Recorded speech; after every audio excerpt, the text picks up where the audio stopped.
Hello student, अब हम लोग प्रश्नावली 1.1 का हम लोग क्वेश्चन नंबर अब 2 सॉल्व करते हैं। इसको समझने की कोशिश करते हैं। बहुत ही आसान क्वेश्चन है। चलिए इसको हम लोग समझते हैं और इसको हम कैसे हम लोग सॉल्व करेंगे। सबसे पहले क्वेश्चन क्या दिया है, आधा आंसर क्वेश्चन में छुपा रहता है, इसलिए सबसे पहले क्वेश्चन को समझना बहुत ही जरूरी होता है।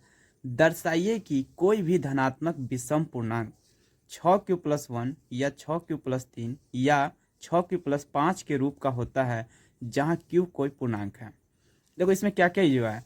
सबसे पहले बोला है धनात्मक। धनात्मक मतलब होता है पॉजिटिव संख्या। विषम किसे बोलते हैं, वैसी संख्या जिसमें 2 से पूरी पूरी भाग ना लगे, वह क्या होता है, विषम संख्या। विषम संख्या में सबसे छोटी विषम संख्या क्या है, 1, उसके बाद 3, 5, 7, ये सब है। चलिए अब क्वेश्चन उठता है पूर्णांक क्या है।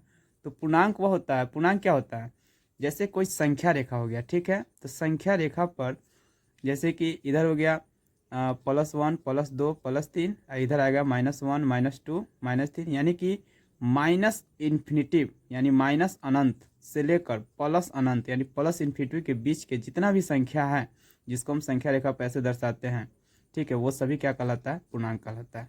तो उसमें भी बोला है हमको धनात्मक विषम पूर्णांक, यानी कि जो यहाँ पर 0 होता है तो यहाँ से प्लस वाला संख्या जो होता है उसके बारे में हम लोग को बोल रहा है, इधर ऋणात्मक को नहीं। चलिए अब आगे बढ़ते हैं। उसको कह रहा है किस फॉर्म में लिख सकते हैं कि नहीं, 6q+1 या 6q+3 या 6q+5 के रूप का होता है कि नहीं, यही बताना है। चलिए सबसे पहले हमको कन्वर्ट करना है किस में, 6q+1 या 6q+3 या फिर 6q+5, इसमें करना है। वो भी ये चैप्टर हम लोग पढ़ रहे हैं यूक्लिड भाज्य प्रमेय से, तो उसी विधि से हम लोग करेंगे। तो यहाँ पर देख रहे हैं कि a बराबर bq+r के फॉर्म में सब है। क्या लिखा हुआ है, bq+r है, a बराबर, फिर यहाँ पर bq+r है, bq+r है। तो चलो तो इस सवाल को हम लोग सॉल्व कैसे करेंगे। तो सबसे पहले कोई धनात्मक विषम पूर्णांक हमको नहीं पता है, तो सबसे पहले हम क्या करेंगे, मान लेंगे। क्या मानेंगे कि माना कि धनात्मक पूर्णांक नहीं पता है तो मान लेंगे, माना कि धनात्मक विषम पूर्णांक, क्या मान लिए, हमको नहीं पता है तो अपना मन से मान लेते ए। क्या मान लेते ए। अब क्वेश्चन उठता है कि इसमें b का वैल्यू क्या होगा। तो देखो तो यहाँ पर है bq+r है ना, तो b की जगह पे कितना लिखा हुआ है, 6। अगर 5q+1 करता है सॉल्व करने के तो b का वैल्यू कितना लेते हैं, 5। अगर 3q+1 रहता तो b की वैल्यू कितना लेते हैं, 3। तो यहाँ पर b का वैल्यू क्या है, तो b का वैल्यू लेंगे हम लोग 6। कितना लेंगे, 6। अब क्वेश्चन उठता है कि इसमें r का वैल्यू कहाँ से क्या क्या होगा। तो अभी हम बताए हैं पिछला एक एपिसोड में हम बताए हैं क्या कि जो r का जो वैल्यू होगा वह b से हमेशा छोटा होगा, 0 से बड़ा होगा और 0 के बराबर होगा, और किससे, जो b का वैल्यू होगा उससे छोटा होगा। यानी r का वैल्यू क्या क्या हो सकता है, तो r का वैल्यू हो सकता है 0, 1, 2, 3, 4 और क्या हो सकता है, 5। तो लास्ट वाला में तथा लगा दो, ठीक लगेगा, तथा 5। 6 हो सकता है, नहीं बताए थे 6 नहीं, क्यों नहीं होगा, 6 होगा तो उसका एक बार में कट जाएगा, इसीलिए उससे एक कम ही होता है, तो 5 तक होगा। अब हमको इस फॉर्म में सजाना है, ठीक है। तो सबसे पहले हम यूक्लिड विभाज्य प्रमेय से बनाएंगे, क्योंकि इस चैप्टर में हमको यूक्लिड विभाज्य प्रमेय ही पढ़ना है। तो लिखेंगे यूक्लिड, ठीक है, विभाजन प्रमेयिका से, ठीक है। सबसे पहले हम r का मान लेते हैं 0। क्या लेते हैं, r का मान लेते हैं हम लोग, सबसे पहले क्या लेते हैं, 0। ये कोई हमारे प्रमेय का क्या होता है, a बराबर bq प्लस कितना होता है, r होता है, ठीक। तो a की जगह पे a रखते हैं, b की जगह पर हम लोग क्या माने, 6। तो b की जगह पे क्या लिखेंगे, 6। q की जगह पर हम 6q रखते हैं, प्लस r का मान हम क्या लिए, 0। तो ये क्या हो जाएगा, a बराबर 6q में कोई भी 0 अगर ऐड करेंगे तो कितना होगा, 6q हो गया, ठीक है। तो a बराबर मेरा क्या आ गया, 6q आ गया, ठीक है। अब हम r का मान 1 लेते हैं। क्या लेते हैं, 1। अलग अलग भी कर सकते हैं लेकिन इसी में करते हैं, ठीक है। r का मान पहले 0 ले लिए, अब r का मान क्या लेते हैं, 1। तो क्या हो जाएगा, a बराबर क्या हो जाएगा, b की जगह पर हम क्या लगते हैं, 6q, और r की जगह पर कितना रखना है, 1। तो 6q प्लस कितना हो जाएगा, 1। फिर हम r का मान रखते हैं 2। क्या रखते हैं, 2। तो a बराबर क्या हो जाएगा, 6q प्लस r का मान फिर क्या हो जाएगा, 2, ठीक है। फिर हम a के मान अब रखते हैं 3। क्या रखते हैं, 3। तो यहाँ पे क्या हो जाएगा, a बराबर 6q प्लस r का मान कितना हो जाएगा, 3, ठीक है।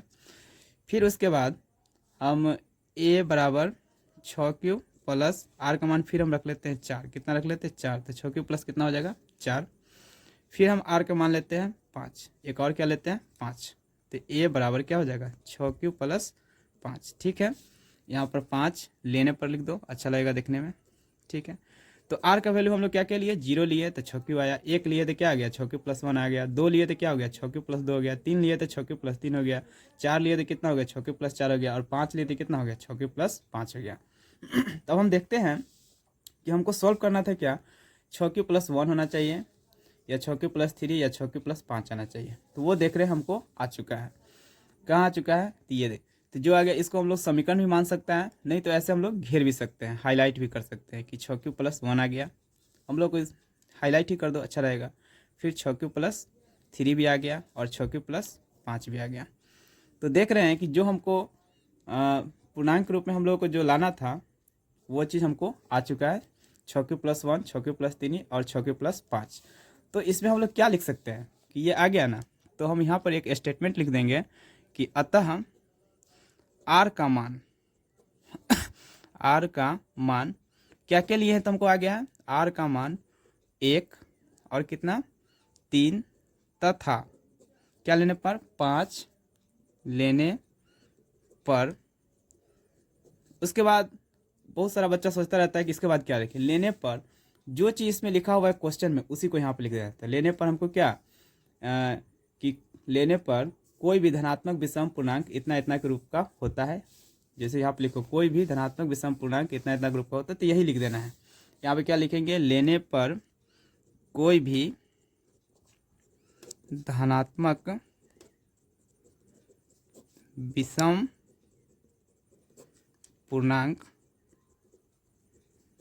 क्या है 6 क्यू प्लस 1 कॉमा कॉमा नहीं, या 6 क्यू प्लस 3 या 6 क्यू प्लस 5 के रूप का होता है, रूप का होता है।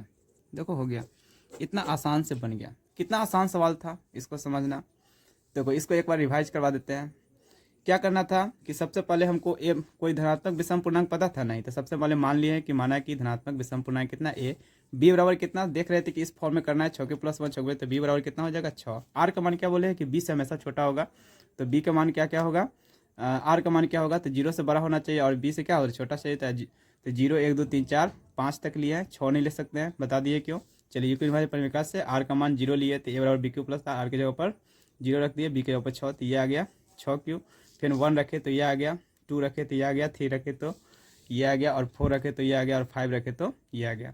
तो देख रहे हैं कि जो हमको लाना था वो आ गया है 6 क्यू प्लस 1, 6 क्यू प्लस 3 और 6 क्यू प्लस 5। तो इसी चीज़ को हम लिख दिए कि अतः आर का मान 1 3 तथा 5 लेने पर कोई भी धनात्मक विषम पूर्णांक 6 क्यू प्लस 1, 6 क्यू प्लस 3 या 6 क्यू प्लस 5 के रूप का होता है। चलिए कितना आसान था बनाना। चलिए अब नेक्स्ट क्वेश्चन की ओर बढ़ते हैं। ये सवाल देखो कितना आसान है। सबसे पहले क्वेश्चन को हम लोग समझते हैं क्या कहा है। किसी परेड में 616 सदस्य वाली एक सेना यानी आर्मी की टुकड़ी को 32 सदस्यों वाले एक आर्मी के बैंड के पीछे क्या करना है, मार्च करना है। दोनों समूहों को समान संख्या वाले स्तंभों में मार्च करना है, तो उन स्तंभों की अधिकतम संख्या क्या है जिसमें वे मार्च कर सकते हैं। देखो इसमें कह रहा है कि एक परेड है 616 सदस्य वाली संख्या, उसको 32 सदस्य की संख्या में क्या करना है, आर्मी के पीछे उसको क्या करना है, बैंड के पीछे उसको मार्च करना है। तो दोनों समूहों को समान संख्या वाले स्तंभों में मार्च करना है, तो उन स्तंभों की अधिकतम संख्या, देखो यहाँ पर एक दिया है, क्या दिया है, अधिकतम संख्या। जब भी क्वेश्चन में अधिकतम संख्या बोले तो हम लोग हमेशा क्या निकालते हैं, एचसीएफ निकालते हैं, और जब भी हमको न्यूनतम संख्या बोले तो हम लोग क्या निकालते हैं, एलसीएम निकालते हैं। तो इसको अधिकतम संख्या निकालने के लिए हम लोग क्या करेंगे, एचसीएफ निकालेंगे। किसका, तो एचसीएफ हम लोग निकालेंगे किसका, एक 616 सदस्य वाला में, और एक है कितना 32 है, तो ऐसे हम लिख लेंगे 616 और 32। एचसीएफ निकालने के लिए हम लोग सब क्या बोले, सबसे पहले कि बड़ा वाला को हम लोग ए मानेंगे, तो ए कितना मानेंगे 616, ठीक, और बी कितना मानेंगे 32, कितना मानेंगे 32, ठीक है। चलिए अब क्या बोले थे हम, इसको भी हम यूक्लिड विभाजन प्रमेय से ही सॉल्व करेंगे। बनाने के लिए हम सिंपल भागविधि से बना सकते हैं, लेकिन ये चैप्टर यूक्लिड विभाजन पर आधारित है, तो हम लोग यूक्लिड विभाजन प्रमेय से ही सॉल्व करेंगे। तो छोटा से बड़ा में भाग देंगे, तो यानी कि 32 से हमको भाग देना है कितना में, 616।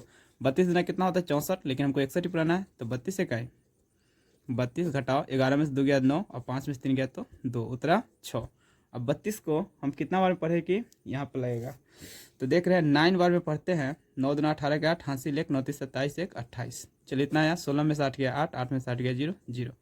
चलो आप उतरने वाला नहीं है तो यहाँ से घेरेंगे 8 से 32 में, तो 8 चौक 32, 32 में से 32 गया तो क्या बच गया 0, तो हमको 0 आ गया। चलो अब इसी को हम लोग यूक्लिड विभाजन प्रमेयिका से हम लोग सजा देते हैं। तो यहाँ पर लिखेंगे यूक्लिड विभाजन प्रमेयिका से क्या होता है, a बराबर बी क्यू प्लस आर। चलिए इसमें a कितना हो जाएगा 616 बराबर b कितना हो जाएगा 32 गुने यहाँ पर q कितना हो जाएगा 19 अब प्लस r इसके लिए कितना हो जाएगा 8, कितना हो जाएगा 8। अब इसके लिए a कितना हो जाएगा 32 बराबर a कितना हो जाएगा जब a कितना हो जाएगा 32 अब b कितना हो जाएगा 8 गुने q कितना हो जाएगा 4 और प्लस r क्या होगा 0। तो रिमाइंडर यहाँ 0 आया। तो किससे 0 आया, बराबर के जस्ट बाद वाला देखो 8 से 0 आया। किससे 0 आया 8 से। तो इसका HCF बराबर कितना हो जाएगा 8। तो यही 8 है आंसर।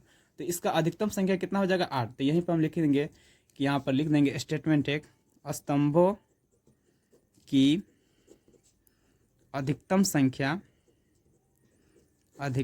संख्या बराबर कितना हो जाएगा 8, कितना हो जाएगा 8। यही आपका आंसर हो गया।